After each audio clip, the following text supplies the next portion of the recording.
بسم اللہ الرحمن الرحیم۔ بسم اللہ الرحمن الرحیم۔ السلام علیکم ورحمۃ اللہ وبرکاتہ۔ عزیز طلبہ، آج مسند امام اعظم کا سبق نمبر 33 ہے اور اس سبق سے کتاب الصلاۃ شروع ہو رہی ہے۔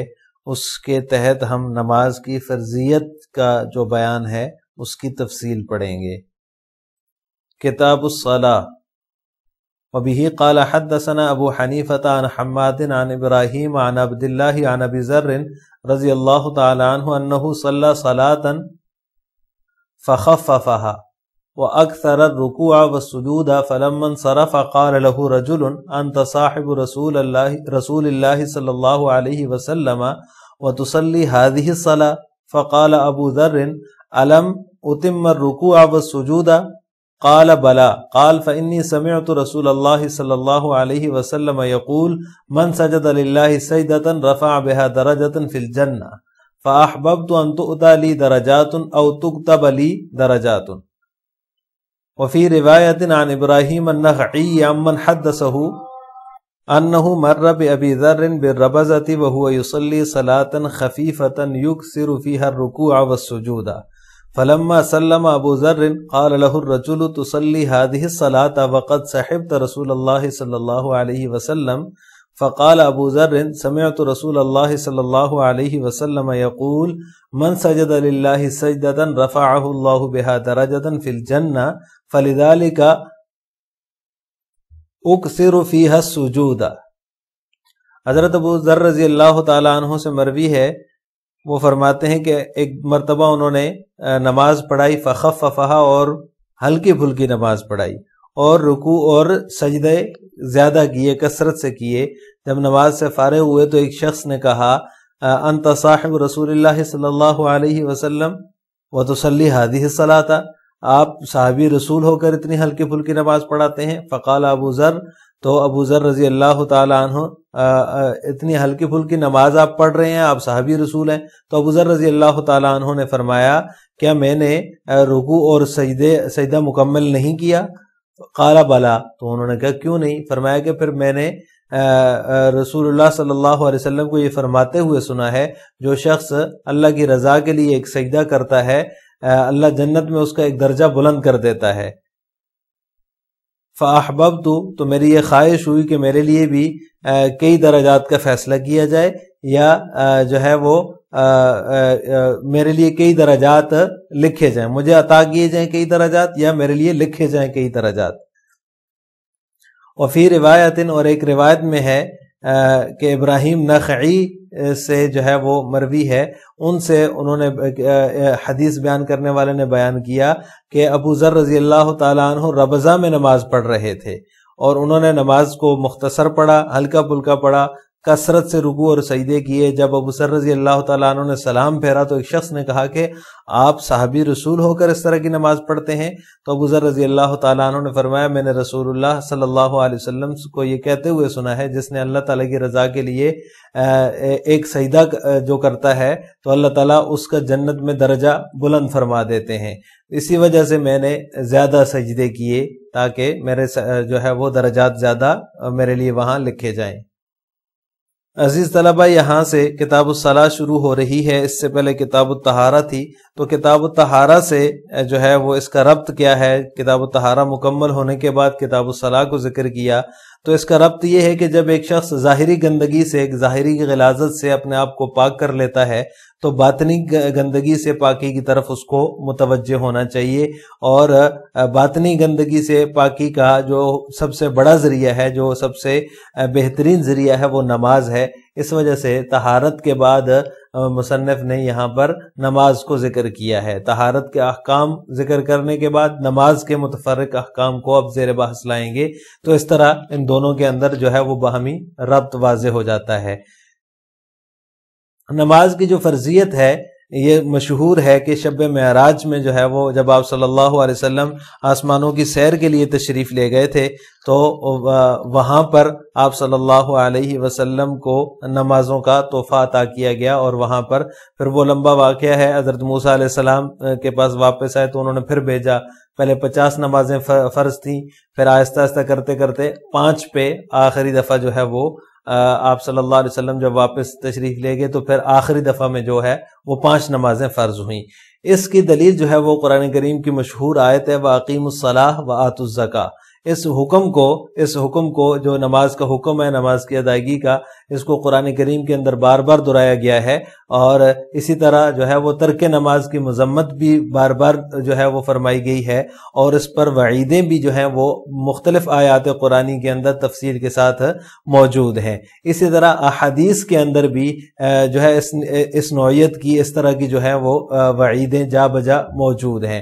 ایک حدیث میں آپ صلی اللہ علیہ وسلم نے فرمایا کہ سب سے پہلی جو چیز ہے جو اس میری امت پر فرض کی گئی ہے وہ 5 نمازیں ہیں، اور اسی طرح فرمایا کہ سب سے پہلے جس چیز کا سوال کیا جائے گا وہ نماز ہے۔ اسی طرح فرمایا کہ العہد الذی بیننا وبینہم الصلاۃ فمن ترکھا فقد کفر، ہمارے اور ان کے درمیان جو فرق کرنے والی چیز ہے وہ نماز ہے، جس نے اس کو چھوڑ دیا تو اس نے کفر کیا۔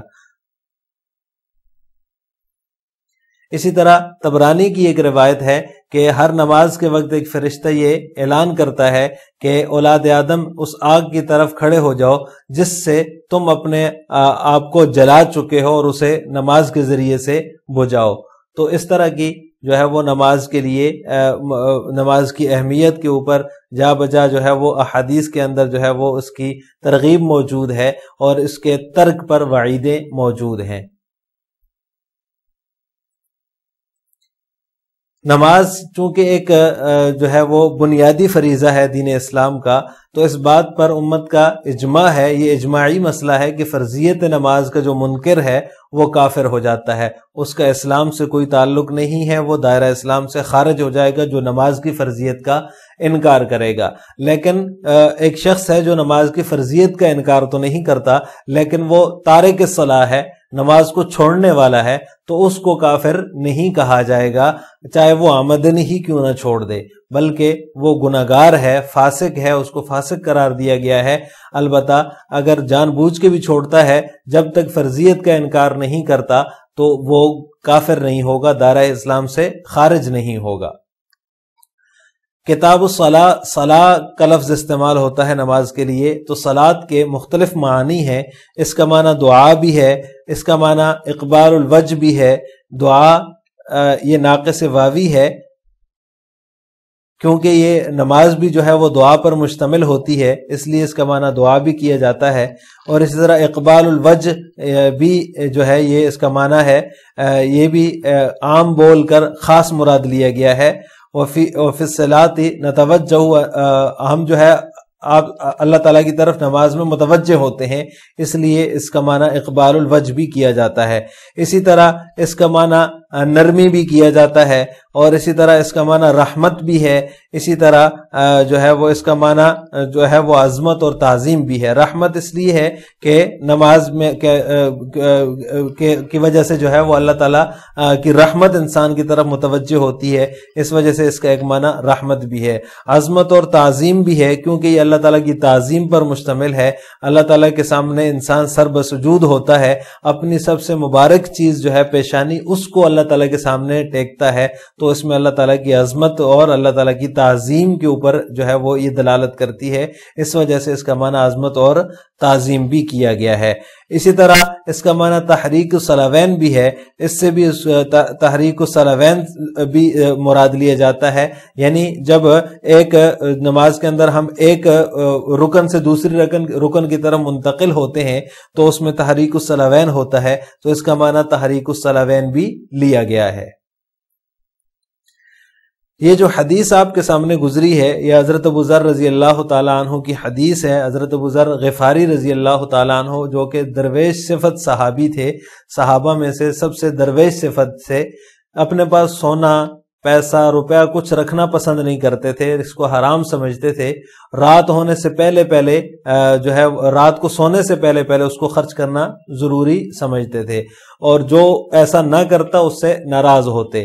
یہ عمل جو تھا ان کا بہت سے لوگوں کو ناگوار گزرتا تھا۔